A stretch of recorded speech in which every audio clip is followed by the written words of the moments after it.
Mira road में हुए हिंसा के बाद जहां नीतीश राणे यहां का दौरा किए थे और अपने विवादित बयानों से छा गए थे। बता दें कि एक बार फिर नीतीश राणे जो है मुंबई के गोवंडी में जनता को संबोधित करते हुए एक बार फिर विवादित भड़काऊ भाषण देते हुए नजर आ रहे हैं। वहीं आपको बता दें कि नीतीश राणे ने कहा कि अयोध्या के बाद अब काशी और मथुरा भी बाकी है। आइए आपको दिखाते हैं क्या कुछ कहा नीतीश राणे ने।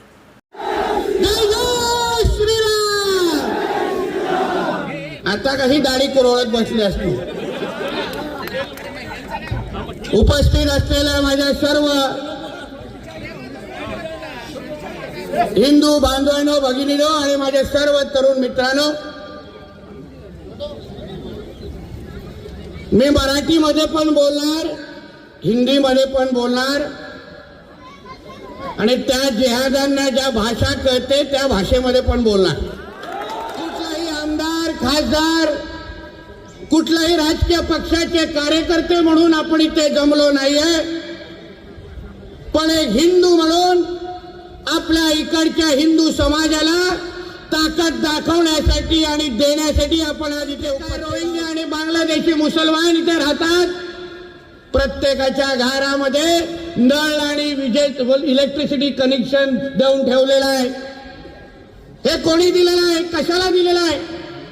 कोण आहे लोकांचा बाप जो आपल्या नाकावर ठेचून आपल्या हिंदू राष्ट्रामध्ये या बांगलादेशी आणि रोहिंग्याचे लाड जे करतायत ते नेमकं कोण आहे?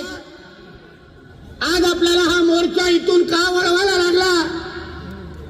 कारण का पोलिसांनी आम्हाला सांगितलं की तिथे जाऊ नका, तिथून गेलं तर काही होऊ शकतं। एवढी दहशत त्या लोकांनी तुमच्या मुंबईमध्ये, हिंदूंच्या मुंबईमध्ये तयार करून ठेवली। स्वतःची खुर्ची तुम्हाला ती का दिली आहे ढोंगणाखालती? ती तुम्हाला कळत नसेल तर तुमचं काम आम्ही करू, तुम्हाला दाखवू मुंबई महापालिकेचे काम कसं असतं। डॉक्टर बाबासाहेब आंबेडकरांचं संविधानच चालणार, बाकी कुठलाही शरिया कायदा चालणार नाही। पाकिस्तान आणि बांगलादेश मध्ये करा जे काय शरियाच्या नावाने तुम्हाला नंगा नाच करायचा आहे तो इथे चालणार नाही। इथे आमच्या डॉक्टर साहेब बाबासाहेब आंबेडकरांचं संविधानच चालणार, आम्ही तोच पाळणार आणि ज्याला पाळायचं नसेल त्याला दोन पायावर घरी पाठवणार नाही। एवढी शपथ आजच्या निमित्ताने आपल्याला घ्यायची आहे। घेणार की नाही? नुसतं उगाच बोलू नका, कार्यक्रम केल्यानंतर फोटो पाठवायचे, विचारायला फोन करू नका। आमच्या सहकार्याने तो इथे एक मुंबई महापालिकेमध्ये हर्षद काळे नावाचा एक नालायक अधिकारी आहे, तो आज माझ्या रेडारवरून वाचला कारण मी आलो म्हणून साल्याने सुट्टी घेतली। पुढच्या वेळी ना बोलता येणार त्याच्याकडे आणि त्याला ना त्याचा व्यवस्थित कार्यक्रम घेऊन करून गेलो ना तर मी नावाचं नितेश राणे नाही। त्याला पण समजून दे,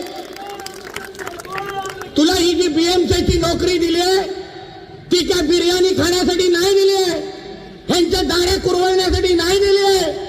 आमची सेवा आणि मुंबईकरांना सुरक्षित ठेवण्यासाठी तुला ती बीएमसीची नोकरी दिली आहे आणि तुला ते करायला जमत नसेल तर जा, कपडे बदल, शेरवानी घाल, टोपी घाल आणि जा त्यांच्या घरात भांडी धुत बस।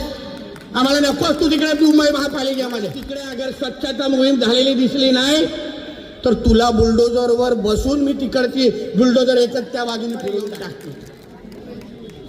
आता आपलं नशीब त्या फरहान सिद्दीकी सारखं नाही रे बाबा। तो काय करतो, काल संध्याकाळी पोलीस स्टेशन मध्ये येतो, त्या कोळी बरोबर बसतो, बोलणी करतो, त्याच्या समोर निघून जातो, फॉर्च्युनर स्टार्ट करतो, निघून जातो आणि आपले सगळे जे काय पोलीस अधिकारी आहेत सीसीटीव्ही मध्ये योग्य फुटेज आलं पाहिजे म्हणून पळायला पळायला पळायला पळायला म्हणली पाहिजे। 50 लाखाचा कोरेक्सचा साठा या फरहान सिद्दीकीकडून ह्यांनी पकडला, 50 लाख। त्याचा सीआर नंबर पण माझ्याकडे आहे, नाही तर बोलेल मला माहित नाही शेमड्यासारखा। त्याचा सीआर नंबर आहे माझ्याकडे 0345-2023। विचारायचा कोळीला या सिरियल नंबरच्या केसमध्ये 50 लाखाचा कोरेक्सचा साठा पकडला आणि ह्या महादेव कोळीने त्या 50 लाखाचा साठा 12 लाखामध्ये विकला आणि गप्प बस. हे असे सडके आंबे ज्याच्यामुळे आमचं डिपार्टमेंट आज बदनाम होत आहे. या लोकांना का आम्ही सोडणार का? ठेवणार तुम्हा लोकांना? हे काय कोणाचं?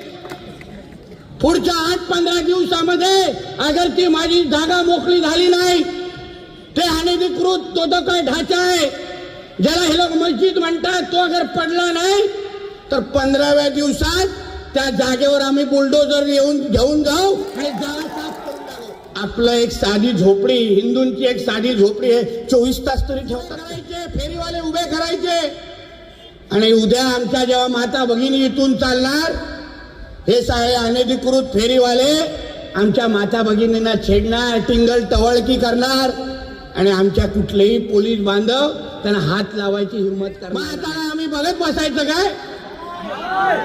यापुढे अगर ही नाटकं या 90 फीट रोडवर बंद झाली नाही तर माझेही हिंदू फेरीवाले इथे येऊन उभे राहतील आणि जे जे गोल टोपीवाले आहेत ना त्यांना इथून कमी करण्याचं काम आम्हीच करू या निमित्ताने.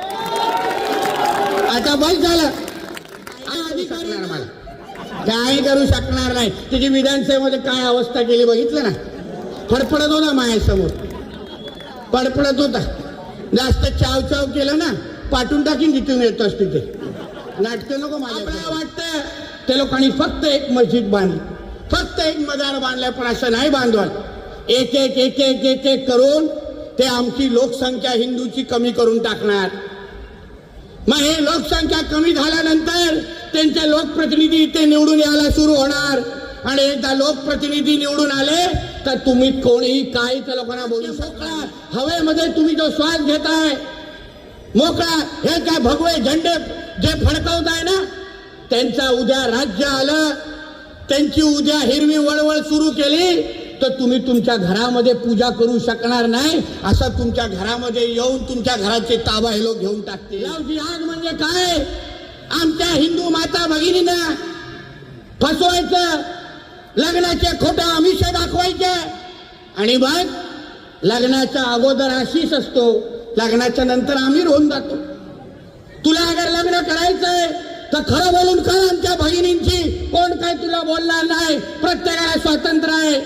पण हे जे काय आमच्या माता भगिनींना फसवून अगोदर स्वतःच हिंदू नाव दाखवायचं आणि मग नंतर तू भगवान का पूजा नहीं करने का, जय श्री राम नहीं बोलने का, तेरे को मेरे साथ रहना है तो इधर कुरान पढ़ना ही पड़ेगा, असं मग आमच्या भगिनींना सांगायला सुरू करतात. मग आमच्या ज्या हिंदू माता भगिनी आहेत ना, हिंदू भगिनी त्या बिचारा काहीच करू शकत नाही. कारण आई वडिलांकडे परत जाण्यासाठी घाबरतात आणि मग घुसमटत त्याच्याबरोबर एकदा राहून स्वतःचं आयुष्य संपून टाकतात. बांधवानो, या सगळ्याचा धोका तुम्ही समजला पाहिजे. कोई भी हमारी तरफ से अगर गंदी नजर से उसने देखा तो उसकी आंखें जगह पे रहनी नहीं चाहिए. उतनी ताकद हिंदू समाज की इधर खड़ी करनी चाहिए. ह्यापेक्षा त्यांच्या समोर नाक रगडा आणि संपून टाका विषय. मग नाही लढायचं आपल्या लोकांना. मग जो काय 500 हजारो वर्षाचा जो काय आपला हिंदू समाज म्हणून जो आपला इतिहास आहे, जे काय राम मंदिर आज तिथे उभा आहे ते कसं बनलंय तुम्ही सांगा. आपल्या कारसेवकांनी हिंमत दाखवली, हिंदू समाजाने हिंमत दाखवली आणि एकच तिथे धक्का मारला आणि 22 जानेवारीला आमचं राम मंदिर तिथे उभा राहिलं. ही आहे हिंदूंची ताकद. आणि फक्त राम मंदिर पर्यंत तो विषय थांबणार नाही. अभी तो काशी और मथुरा भी तो बाकी है. उधर भी तो हर हर महादेव करना है कि नहीं? तुम्हारा ना वक्त आएगा ना दौर आएगा. हमारे हिंदुस्तान में सिर्फ हिंदुओं का ही दौर आएगा और हिंदुओं का ही वक्त आएगा, हे समझ के लोग. तुम्ही काही करा, किती दाणे कुरवाळा, हे हिंदुत्वादी विचाराचं सरकार हे आमच्या देशात आणि राज्यात आहे. एक कडवट हिंदुत्वादी म्हणून आमचा गृहमंत्री मंत्रालयावर देवेंद्र फडणवीस साहेबांच्या नावाने बसलाय. एक बाळासाहेब ठाकरेचा कडवट शिवसैनिक म्हणून आमचे एकनाथ शिंदे साहेब राज्याचे मुख्यमंत्री म्हणून बसले. आणि या सगळ्या जिहाद्यांचा बाप म्हणून आमचा देशाचा पंतप्रधान नरेंद्र मोदी साहेब बसले